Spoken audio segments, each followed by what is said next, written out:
Stake में ET Now Swadesh के senior executive editor Sajeet Manghat अब हमारे साथ जुड़ गए हैं। Sajeet sir, good morning.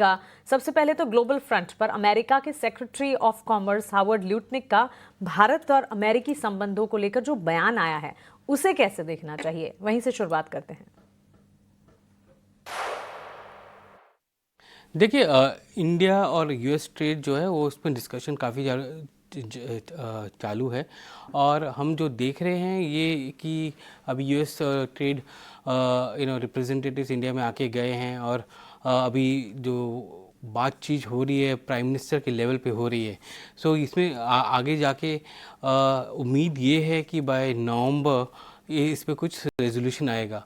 और उनके कॉमर्स सेक्रेटरी लुटनिक का जो आज बयान आया है वो बेसिकली एक तरह से उनको इंडिया को बता रहा है कि भाई आपका जो रिएक्शन है वो आपको सही करना पड़ेगा। और इंडिया की तरफ से अगर हम देखें तो कल जब जयशंकर जी ने यूएन में अपनी स्पीच दी थी उसमें उन्होंने वेरी क्लियरली कहा था कि इंडिया अपने ऑल्टरनेटिव्स हमेशा रखेगा, इंडिया डी रिस्क करने की कोशिश करेगा अपने ट्रेड को। तो इंडिया के पर्सपेक्टिव से इंडिया जो है वो अपने आप को इंडिपेंडेंट करना चाहता है और किसी एक मुल्क या किसी एक रीजन के से डिपेंडेंट नहीं होना चाहता है। और यही जो है वो एक्सटर्नल मिनिस्टर जयशंकर भी बोल रहे हैं। और उसका जो जवाब है वो कॉमर्स सेक्रेटरी जो लुटनिक है उन्होंने कहा कि इंडिया और ब्राज़ील को अपना जो रिएक्शन है वो सही रखना चाहिए, परफेक्ट रिएक्शन को बदलना चाहिए या सही रखना चाहिए जिस तरह से उन्होंने कहा है। तो ये एक ट्रेड नेगोशिएशन टैक्टिक्स है, दोनों तरफ से हो रहा है ये। और ये इतना ख़राब नहीं है, ये बेसिकली नेगोशिएटिंग टैक्टिक्स है और उसको उसी तरह से देखना चाहिए। सजी सर, गुड मॉर्निंग। FIDIs के आंकड़ों से क्या रीडिंग है, क्या संकेत मिल रहे हैं और जो ओवरऑल सेटअप है वो आपको कैसा दिखाई दे रहा है बाजार का? देखिए, हमारा निफ्टी जो है 24,654 पे जाके बंद हुआ। फ्राइडे को 1% के आसपास गिरा वो। एंड उसमें जो गिरावट आई थी वो IT stocks, private bank stocks, इन सब की वजह से आई थी। उसमें हमने आईटी को देखा कि 2% से ज़्यादा गिरा था। और फंड फ्लोज अगर हम देखें तो फ्राइडे को FIs नेट सेलर्स रहे हैं 5,687 करोड़ के, DIs बायर्स रहे हैं नियरली 5,000 करोड़ के। बट पूरे हफ्ते का अगर हम देखें लास्ट वीक का तो लगभग 19,200 करोड़ का नेट सेलिंग हुआ है फ्राइडे में FI में, और लगभग 19,500 करोड़ का नेट बाइंग हुआ है DI में। ये बेसिकली ये दर्शाता है कि जो सेलिंग हो रही है वो जो एक्टिव फंड्स हैं, फॉरेन फंड्स जो हैं वो बेच रहे हैं और DIs उसको ऑब्जर्व कर रहे हैं।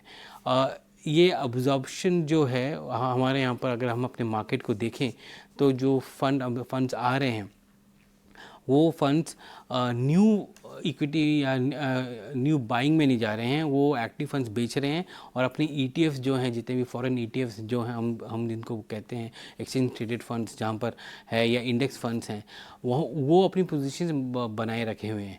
तो वही एक कारण है कि मार्केट थोड़ा सा दबाव में है। और आज पिछले हफ्ते तो काफ़ी दबाव में था क्योंकि फार्मा की नेगेटिव न्यूज़ थी और IT की नेगेटिव न्यूज़ थी, उसको चलते हुए काफ़ी प्रेशर है फार्मा और IT के ऊपर। और इस हफ्ते भी हम देखेंगे कि ट्यूसडे को जो है निफ्टी का एक्सपायरी है, तो आज और कल में हम थोड़ा बहुत वॉलेटिलिटी और देखेंगे यहाँ पर। सपोर्ट देखा जाए तो 24,500 का सपोर्ट देखने को मिल रहा है। और अगर रेजिस्टेंस देखा जाए तो 25,000 पे रेजिस्टेंस बिल्ड हो रहा है। तो मार्केट का रेंज जो है इस हफ्ते 24,500 और 25,000 के बीच में रहने वाला है, अनलेस अनटिल कोई मेजर इवेंट आता है जो इसको आइदर ऊपर पुश करे या उसको नीचे ले जाए। एब्सोल्युटली इंपॉर्टेंट लेवल्स हैं, उन लेवल्स पर नज़र ज़रूर रखनी चाहिए। लेवल बेस कामकाज ये पूरे हफ्ते होता दिखेगा। यस, मंथली एक्सपायरी का हफ्ता भी है और साथ साथ क्रेडिट पॉलिसी का भी इवेंट है, तो इन तमाम इवेंट्स को ध्यान में रखते हुए रेंजेस पर खास तौर से फोकस करना चाहिए। लेकिन सजीत सर, FNO के आंकड़े, डेरिवेटिव की पोजिशनिंग कैसी नज़र आ रही है, और साथ साथ आज निफ्टी और बैंक निफ्टी के लिए फिर स्ट्रैटेजी क्या बनानी चाहिए? देखिए, जैसे मैंने आपको कहा कि काफ़ी हमने देखा कि पुट अनवाइंडिंग हुई थी फ्राइडे को, और कॉल राइटिंग जो हो रही थी वो अगर हम देखें तो 24,800 और 24,800 24,900 में हो रही है, विच इसका मतलब ये है कि वहाँ पर रेजिस्टेंस बिल्ड हो रहा है। हमने देखा निफ्टी जो है 24,650 के आसपास बंद हुआ।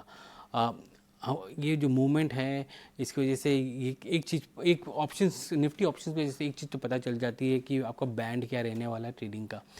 24,500 पे एक आपको सपोर्ट आने की उम्मीद दिख रही है, और 25,000 में कॉल इतने बिल्डअप हुए हैं कि वहाँ पर रेजिस्टेंस आने की दिख रही है। और कल जो है वो आपका निफ्टी का एक्सपायरी भी है जैसे मैंने कहा, तो उसमें वो वॉलीटिलिटी रहेगी। अगले 2 दिन इस हफ्ते जो है 1 अक्टूबर 1 को एमपीसी की पॉलिसी भी है, तो हमने देखा कि पिछले हफ्ते बैंक्स में काफ़ी बिकवाली देखने को मिली। अगर हम देखें कि बैंक्स कैसे परफॉर्म किए, तो लगभग 2% गिरे थे last week banks. Nifty IT को सबसे ज़्यादा ख़राब रहा, नियरली 7.8%, फिर रियलिटी 6%, फार्मा 5.2% और डिफेंस जो था 4%। ये सब की इंडाइसेस थे जो मूव कर रहे थे, और वही चीज़ एक्टिविटी हम एफनो में भी देख रहे हैं। बट एक इम्पॉर्टेंट चीज़ जो हमको देखने को मिली ये है कि ये जो लास्ट 3 या 4 दिन में रोल ओवर होता है, उसके वजह से हमने देखा कि निफ्टी बैंक का जो ओपन इंटरेस्ट है वो काफ़ी बड़ा है। वो अगर हम देखें उसको तो लगभग 2,900 करोड़ 2,000 करोड़ से निफ्टी बैंक का ओपन इंटरेस्ट बढ़ा है, और निफ्टी का लोन जो है 2,900 करोड़ के बढ़ा है। वो ये भी वेडनेसडे से लेकर अब तक, मतलब थर्सडे फ्राइडे में ये इतना इंक्रीज़ हुआ है इन दोनों का, कि हमको दिख रहा है कि काफ़ी शॉर्ट पोजीशंस वहाँ पर बिल्डअप हो रही हैं। एफपीआई को अगर हम देखें कि कैसे किया था उन्होंने फ्राइडे को, लगभग नेट शॉर्ट रहे 3,300 करोड़ के आसपास। निफ्टी बैंक में शॉर्ट रहे 160 करोड़ के आसपास, और अगर लॉन्ग पोजीशन देखें तो वो घट गए थे 15% के आसपास, जो चले गए थे वो अभी 14.3% हो गए हैं। तो एक शॉर्ट बिल्डअप हो रहा है। बट मेरा ये अनुमान है कि क्योंकि आज के डेट में निफ्टी और निफ्टी बैंक में जो रोल ओवर हुआ है वो लगभग 50% के आसपास है, और नॉर्मली एक्सपायरी के दिन आज और कल में वो 65-70% तक चले जाता है। तो हमको थोड़ी बहुत कवरिंग देखने को मिलेगी। वो किस हद तक ऊपर ले जा सकती है हमको वो देखना बाकी है। बट सपोर्ट जो है आज के डेट में निफ्टी के लिए जो सपोर्ट है वो 24,500 का रहेगा। तो जी सर, बहुत शुक्रिया आपका ये सारे के सारे डिटेल्स देने के लिए और गाइड करने के लिए कि बाजार में आज के सत्र में रणनीति क्या होनी चाहिए, और जो बाजार के अंदर के जो आंकड़े हैं जिन पर आमतौर पर नज़र नहीं जा पाती है दर्शकों की या फिर एक आम ट्रेडर की, वो सारी की सारी आप खोज के लेके आते हैं। बहुत शुक्रिया सर, फिर मुलाकात होगी आपसे।